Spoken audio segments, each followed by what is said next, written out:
Easy Tulu ಚಾನೆಲ್ಗೆ ಸ್ವಾಗತ. ಕಳೆದ ಪಾಠದಲ್ಲಿ ನಾವು ತುಳುವಿನಲ್ಲಿ ಕೃದಂತಗಳನ್ನು ಕಲಿತೆವು. ಇವತ್ತು ತುಳುವಿನಲ್ಲಿ ಆಜ್ಞಾರ್ಥಕ ರೂಪ ಅಥವಾ ಇಂಪೇರೇಟಿವ್ ಮೋಡನ್ನು ಕಲಿಯುವ. ನೀವು ಈ ಚಾನಲ್ಗೆ ಹೊಸಬರಾಗಿದ್ದಲ್ಲಿ ದಯವಿಟ್ಟು ಸಬ್ಸ್ಕ್ರೈಬ್ ಮಾಡಿರಿ. ಹಾಗೆ ಈ ವಿಡಿಯೋ ಇಷ್ಟ ಆದಲ್ಲಿ ದಯವಿಟ್ಟು ಲೈಕ್ ಮತ್ತು ಶೇರ್ ಮಾಡಿರಿ. ಆಜ್ಞಾರ್ಥಕ ರೂಪವನ್ನು ಆಜ್ಞೆ ಮಾಡಲು, ಆಶೀರ್ವಾದ ಕೊಡಲು ಅಥವಾ ಅಪ್ಪನೆ, ಹಾರೈಕೆ ಮುಂತಾದ ಅರ್ಥಗಳನ್ನು ಸೂಚಿಸಲು ಉಪಯೋಗಿಸಲಾಗುತ್ತದೆ. ಉದಾಹರಣೆಗೆ ಹೋಗು, ನಾವು ಹೋಗುವ, ಅವನು ಬರಲಿ ಇತ್ಯಾದಿ. ಈಗ ನಾವು ತುಳುವಿನಲ್ಲಿ ಈ ರೀತಿಯ ವಾಕ್ಯಗಳನ್ನು ಕಲಿಯುವ. ಇದರಲ್ಲಿ 3 ವಿಧಗಳಿವೆ: ಉತ್ತಮ ಪುರುಷ, ಮಧ್ಯಮ ಪುರುಷ ಮತ್ತು ಪ್ರಥಮ ಪುರುಷ ಆಜ್ಞಾರ್ಥಕ ರೂಪಗಳು. ಮೊದಲಿಗೆ ಉತ್ತಮ ಪುರುಷದ ಆಜ್ಞಾರ್ಥಕ ರೂಪವನ್ನು ನೋಡುವ. ತುಳುವಿನಲ್ಲಿ ಉತ್ತಮ ಪುರುಷ ಸರ್ವನಾಮಗಳು ಯಾನು, ನಮ ಮತ್ತು ಎಂಕುಲು.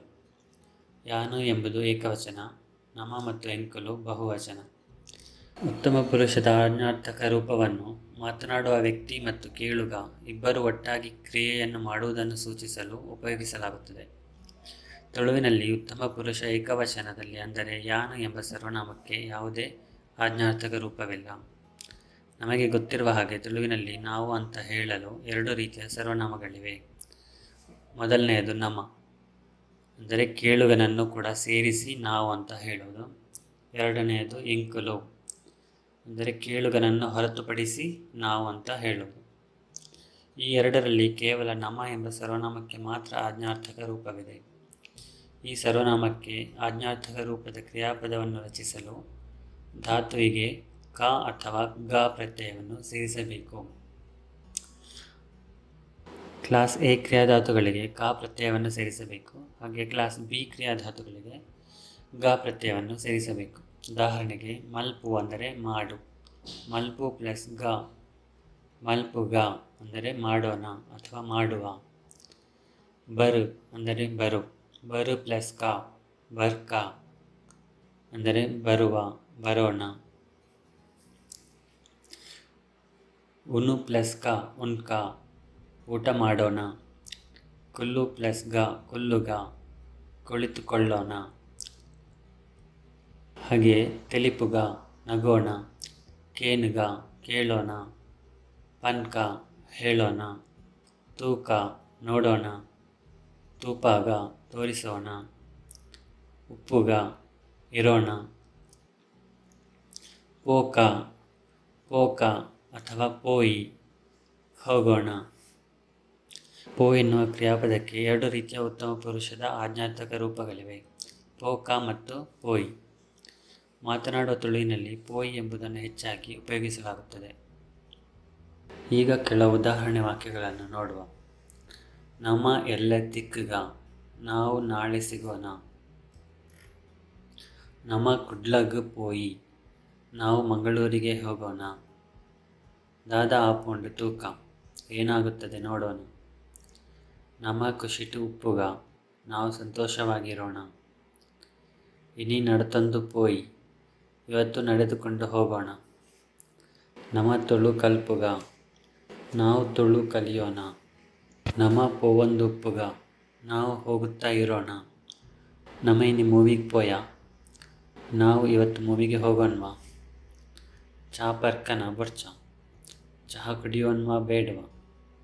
ತುಳುವಿನಲ್ಲಿ ಉತ್ತಮ ಪುರುಷ ಆಜ್ಞಾರ್ಥಕ ರೂಪದಲ್ಲಿ ನಿಷೇಧಾರ್ಥಕ ಕ್ರಿಯೆಯನ್ನು ವ್ಯಕ್ತಪಡಿಸಲು ನಿಷೇಧಾರ್ಥಕ ಕ್ರಿಯಾನ್ಯೂನ ಮತ್ತು ಸಹಾಯಕ ಕ್ರಿಯಾಪದ ಉಪ್ಪು ಇದರ ಆಜ್ಞಾರ್ಥಕ ರೂಪವನ್ನು ಒಟ್ಟಾಗಿ ಉಪಯೋಗಿಸಬೇಕು. ಉದಾಹರಣೆಗೆ ನಮ ಪೋವಂದೆ ಉಪ್ಪುಗ, ನಾವು ಹೋಗದೇ ಇರೋಣ. ನಮ್ಮ ಮನಿಪಂದೆ ಉಪ್ಪುಗ, ನಾವು ಸುಮ್ಮನಿರೋಣ ಅಥವಾ ನಾವು ಮಾತನಾಡದೇ ಇರೋಣ. ನಮ್ಮ ದಾಳ ತಿನ್ನಂದೆ ಉಪ್ಪುಗ, ನಾವೇನೂ ತಿನ್ನದೇ ಇರೋಣ. ಸರಿ, ಈಗ ಮಧ್ಯಮ ಪುರುಷ ಆಜ್ಞಾರ್ಥಕ ರೂಪವನ್ನು ನೋಡುವ. ತುಳುವಿನಲ್ಲಿ ಮಧ್ಯಮ ಪುರುಷ ಸರ್ವನಾಮಗಳು ಈ, ಈರು ಮತ್ತು ನಿಕ್ಕುಲು. ಈ ಎಂಬುದು ಏಕವಚನ, ಈರು ಮತ್ತು ನಿಕ್ಕುಲು ಬಹುವಚನ.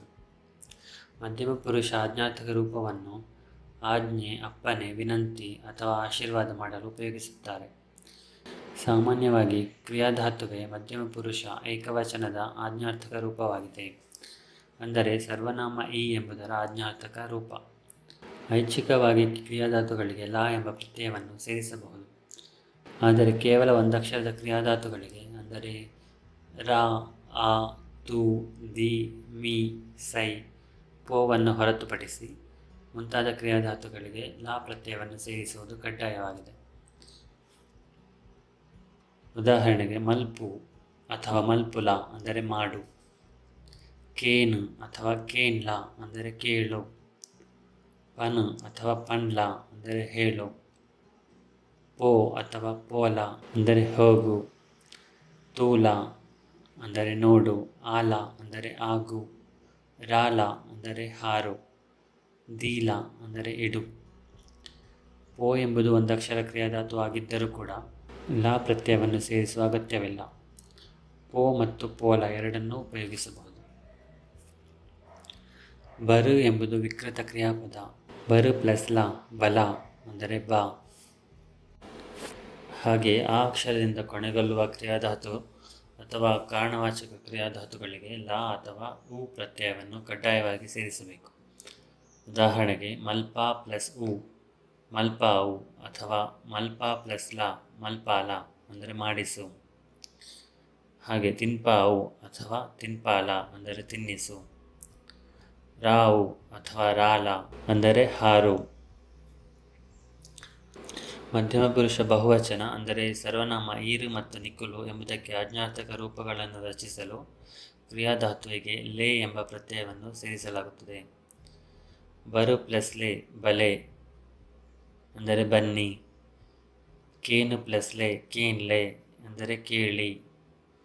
ಪನ್ಲೆ ಹೇಳಿ, ಪೋಲೆ ಹೋಗಿ, ತೂಲೆ ನೋಡಿ, ಆಲೆ ಆಗಿ, ರಾಲೆ ಹಾರಿ, ದೀಲೆ ಇಡಿ. ಸರಿ, ಈಗ ನಾವು ಕೆಲವು ಉದಾಹರಣೆ ವಾಕ್ಯಗಳನ್ನು ನೋಡುವ. ರಾಮ ಇಡಬಲ, ರಾಮ ಇಲ್ಲಿ ಬಾ. ಪೇಂಟೆಗೆ ಪೋದು ಅರಿಕನಲ, ಪೇಟೆಗೆ ಹೋಗಿ ಅಕ್ಕಿಕೊಂಡು ಬಾ. ಒಂಜಿ ಲೋಟ ನೀರು ಕೊರು, ಒಂದು ಲೋಟ ನೀರು ಕೊಡು. ಸತ್ಯ ಬನು, ಸತ್ಯ ಹೇಳು. ಶಾಲೆಗೆ ಪೋ, ಶಾಲೆಗೆ ಹೋಗು. ಜಾಗ್ರತೆ ಡುಪ್ಪುಲ, ಜಾಗ್ರತೆಯಾಗಿರು. ನಿನ್ನ ಬೇಲ ಮಲ್ಪು, ನಿನ್ನ ಕೆಲಸ ಮಾಡು. ಹೊಸ ಅಂಗಿ ತೊಂಡನ ಹೆಂಗೆ ತೂಪಾವು. ಹೊಸ ಬಟ್ಟೆಯನ್ನು ತಕೊಂಡೆಯ ನನಗೆ ತೋರಿಸು. ಬಾಲೆನ್ ಜೆಪ್ಪಾಲ, ಮಗುವನ್ನು ಮಲಗಿಸು. ಎನಂತೂಲ, ನನ್ನನ್ನು ನೋಡು. ನೀರು ಬರ್ಲೆ, ನೀರು ಕುಡಿಯಿರಿ. ಅವೇನು ತಿರ್ತದಿಲೆ, ಅದನ್ನು ಕೆಳಗಿಡಿ. ಆಯನ್ ಲೆಪ್ಪುಲೆ, ಅವನನ್ನು ಕರೆಯಿರಿ. ಬಾಗಿಲು ದೆಪ್ಪುಲೆ, ಬಾಗಿಲು ತೆರೆಯಿರಿ. ಮನಿಪಂದೆ ಕೊಲ್ಲುಲೆ, ಸುಮ್ಮನೆ ಕುಳಿತುಕೊಳ್ಳಿ. ದಯದೀದು ಏನನ್ನು ಅರ್ಥ ಮಲ್ತೊಲ್ಲೆ, ದಯವಿಟ್ಟು ನನ್ನನ್ನು ಅರ್ಥ ಮಾಡಿಕೊಳ್ಳಿ. ಎನ್ನ ಚೀಲವನ್ನಂತೆ ಪತ್ತೊಲ್ಲೆ, ನನ್ನ ಚೀಲವನ್ನು ಸ್ವಲ್ಪ ಹಿಡಿದುಕೊಳ್ಳಿ. 100 ವರ್ಷ ಖುಷಿಟು ಬದುಕಲೆ, 100 ವರ್ಷ ಸುಖವಾಗಿ ಬಾಳಿ. ಸರಿ, ಈಗ ಮಧ್ಯಮ ಪುರುಷ ನಿಷೇಧ ಆಜ್ಞಾರ್ಥಕ ರೂಪವನ್ನು ಹೇಗೆ ರಚಿಸುವುದಂತ ನೋಡುವ. ಮಧ್ಯಮ ಪುರುಷ ನಿಷೇಧ ಆಜ್ಞಾರ್ಥಕ ರೂಪ ಮಾಡಲು ಕ್ರಿಯಾಧಾತುವಿಗೆ ಏಕವಚನದಲ್ಲಿ ಅಡ ಎಂಬ ಪ್ರತ್ಯಯ ಮತ್ತು ಬಹುವಚನದಲ್ಲಿ ಅಡೆ ಎಂಬ ಪ್ರತ್ಯಯವನ್ನು ಸೇರಿಸಬೇಕು. ಬರು ಪ್ಲಸ್ ಅಡ ಬರಡ ಅಂದರೆ ಬರಬೇಡ.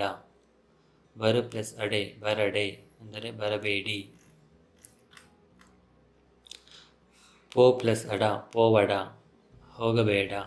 ಪೋ ಪ್ಲಸ್ ಅಡೆ ಪೋವಡೆ ಹೋಗಬೇಡಿ. ದೆತೊನಡ ತೆಗೆದುಕೊಳ್ಳಬೇಡ. ದೆತೊನಡೆ ತೆಗೆದುಕೊಳ್ಳಬೇಡಿ. ಮಲ್ಪಾವಡ ಮಾಡಿಸಬೇಡ. ಮಲ್ಪಾವಡೆ ಮಾಡಿಸಬೇಡಿ. ಕೆಲವು ಉದಾಹರಣೆ ವಾಕ್ಯಗಳನ್ನು ನೋಡುವ. ಇಡೆ ಬರಡ ಇಲ್ಲಿಗೆ ಬರಬೇಡ. ಸುಳ್ಳು ಪನ್ನಡ ಸುಳ್ಳು ಹೇಳಬೇಡ. ಎನಂತೂವಡ ನನ್ನನ್ನು ನೋಡಬೇಡ. ಅಮಸರ ಮಲ್ಪಡೆ ಅವಸರ ಮಾಡಬೇಡಿ. ಆಯನ್ ಲೆಪ್ಪಡೆ ಅವನನ್ನು ಕರೆಯಬೇಡಿ. ಎನನ್ ಮದಪಡೆ ನನ್ನನ್ನು ಮರೆಯಬೇಡಿ. ಇದಲ್ಲದೆ ಮಧ್ಯಮ ಪುರುಷ ನಿಷೇಧಾಜ್ಞಾರ್ಥಕ ರೂಪ ಮಾಡಲು ಇನ್ನೊಂದು ಪ್ರತ್ಯಯ ಒಡ್ಚಿ ಎಂಬುದನ್ನು ಉಪಯೋಗಿಸಲಾಗುತ್ತದೆ. ಈ ಪ್ರತ್ಯಯವು ಬೊಡ್ಚಿ ಎಂಬ ಪದದಿಂದ ರಚಿಸಲ್ಪಟ್ಟಿದೆ. ಇದನ್ನು ಏಕವಚನ ಮತ್ತು ಬಹುವಚನ ಎರಡಕ್ಕೂ ಬಳಸಬಹುದು. ಬೊಡ್ಚಿ ಎಂದರೆ ಕನ್ನಡದಲ್ಲಿ ಬೇಡ.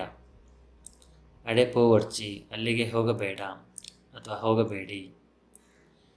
ಎನಂತೂ ಒಡ್ಚಿ, ನನ್ನನ್ನು ನೋಡಬೇಡ ಅಥವಾ ನೋಡಬೇಡಿ. ಎನಡ ಪಾತೆರೊಡ್ಚಿ, ನನ್ನೊಂದಿಗೆ ಮಾತನಾಡಬೇಡ ಅಥವಾ ಮಾತನಾಡಬೇಡಿ. ಓಡಿಯೊಡ್ಚಿ, ಭಯಪಡಬೇಡ ಭಯಪಡಬೇಡಿ. ಎನಡ ದಾಲಕೇನೊಡ್ಚಿ, ನನ್ನಲ್ಲಿ ಏನು ಕೇಳಬೇಡ ಅಥವಾ ಕೇಳಬೇಡಿ. ಸರಿ, ಈಗ ಪ್ರಥಮ ಪುರುಷ ಆಜ್ಞಾರ್ಥಕ ರೂಪವನ್ನು ನೋಡುವ. ಪ್ರಥಮ ಪುರುಷ ಆಜ್ಞಾರ್ಥಕ ರೂಪವನ್ನು ಅನುಮತಿ ಅಥವಾ ಆದೇಶ ನೀಡಲು ಅಥವಾ ಆಶಯವನ್ನು ವ್ಯಕ್ತಪಡಿಸಲು ಬಳಸಲಾಗುತ್ತದೆ. ಪ್ರಥಮ ಪುರುಷ ಆಜ್ಞಾರ್ಥಕ ರೂಪವನ್ನು ರಚಿಸಲು ಕ್ರಿಯಾಧಾತುವಿಗೆ ಅಡು ಎಂಬ ಪ್ರತ್ಯಯವನ್ನು ಸೇರಿಸಬೇಕು. ಇದನ್ನು ಏಕವಚನ ಮತ್ತು ಬಹುವಚನ ಎರಡಕ್ಕೂ ಬಳಸಬಹುದು. ಬರು ಪ್ಲಸ್ ಅಡು, ಬರಡು ಅಂದರೆ ಬರಲಿ. ಕೇನು ಪ್ಲಸ್ ಅಡು, ಕೇನಡು ಅಂದರೆ ಕೇಳಲಿ. ತಿನಡು, ತಿನ್ನಲಿ. ಪೋವಡು, ಹೋಗಲಿ. ಆವಡು, ಆಗಲಿ.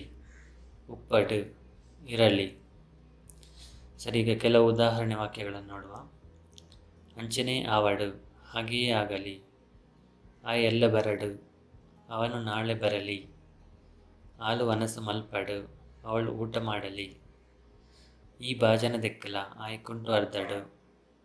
ನೀನು ಪಾತ್ರೆ ತೊಳೆ, ಅವನು ಬಟ್ಟೆ ಒಗೆಯಲಿ. ಅಕ್ಕುಲು ಬಾಲೆನ್ನು ತೂವನಡು, ಅವರು ಮಗುವನ್ನು ನೋಡಿಕೊಳ್ಳಲಿ. ಆಯ್ ಪಿದೈ ಕಾಪಾಡು, ಅವನು ಹೊರಗೆ ಕಾಯಲಿ. ಇತ್ತ ಪೋವಡ, ಅವನೀಗ ಹೋಗಲ್ಯ. ಆರು ತೀರ್ಮಾನ ಮಲ್ಪಡು, ಅವರು ತೀರ್ಮಾನ ಮಾಡಲಿ. ನಿಕ್ಕು ದೇವೆ ರೆಡ್ಡ ಮಲ್ಪಡು, ನಿನಗೆ ದೇವರು ಒಳ್ಳೆಯದು ಮಾಡಲಿ. ಮಾತಾ ಜನಕಲು ಖುಷಿ ಟುಪ್ಪಡು, ಎಲ್ಲ ಜನರು ಸಂತೋಷವಾಗಿರಲಿ. ತುಳುವಿನಲ್ಲಿ ಪ್ರಥಮ ಪುರುಷ ಆಜ್ಞಾರ್ಥಕ ರೂಪದಲ್ಲಿ ನಿಷೇಧಾರ್ಥಕ ಕ್ರಿಯೆಯನ್ನು ವ್ಯಕ್ತಪಡಿಸಲು ನಿಷೇಧಾರ್ಥಕ ಕ್ರಿಯಾನ್ಯೂನ ಮತ್ತು ಸಹಾಯಕ ಕ್ರಿಯಾಪದ ಉಪ್ಪು ಇದರ ಆಜ್ಞಾರ್ಥಕ ರೂಪವನ್ನು ಒಟ್ಟಾಗಿ ಉಪಯೋಗಿಸಬೇಕು. ಆಯ್ ಬರಂದೆ ಉಪ್ಪಡು, ಅವನು ಬರದೇ ಇರಲಿ. ಅಕಲು ಮನಿಪಂದೆ ಉಪ್ಪಡು, ಅವರು ಸುಮ್ಮನಿರಲಿ ಅಥವಾ ಅವರು ಮಾತನಾಡದೇ ಇರಲಿ. ಅಂಚ ಆವಂದೆ ಉಪ್ಪಡು, ಹಾಗೆ ಆಗದೇ ಇರಲಿ. ಸರಿ, ಇವತ್ತಿಗೆ ಇಷ್ಟು ಸಾಕು. ಮುಂದಿನ ವಿಡಿಯೋದಲ್ಲಿ ನಾವು ತುಳುವಿನಲ್ಲಿ ಪ್ರಶ್ನಾರ್ಥಕ ಮತ್ತು ಅನಿರ್ದಿಷ್ಟ ಸರ್ವನಾಮಗಳನ್ನು ಕಲಿಯುವ. ಧನ್ಯವಾದಗಳು. ಈ ವಿಡಿಯೋ ನಿಮಗೆ ಇಷ್ಟ ಆಗಿದ್ದರೆ ಕೆಳಗೆ ಇರುವ ಲೈಕ್ ಬಟನ್ ಒತ್ತಿರಿ. ಹಾಗೆ ಇನ್ನಷ್ಟು ಹೊಸ ವಿಡಿಯೋಗಳ ಬಗ್ಗೆ ನೋಟಿಫಿಕೇಷನ್ ಪಡೆಯಲು ಸಬ್ಸ್ಕ್ರೈಬ್ ಬಟನ್ ಅನ್ನು ಒತ್ತಿರಿ. ಬೇರೆ ಏನಾದರೂ ಸಲಹೆಗಳಿದ್ದರೆ ಕಮೆಂಟ್ ಮಾಡಿರಿ. ಮುಂದಿನ ವಿಡಿಯೋದಲ್ಲಿ ಭೇಟಿಯಾಗೋಣ. ಬಾಯ್.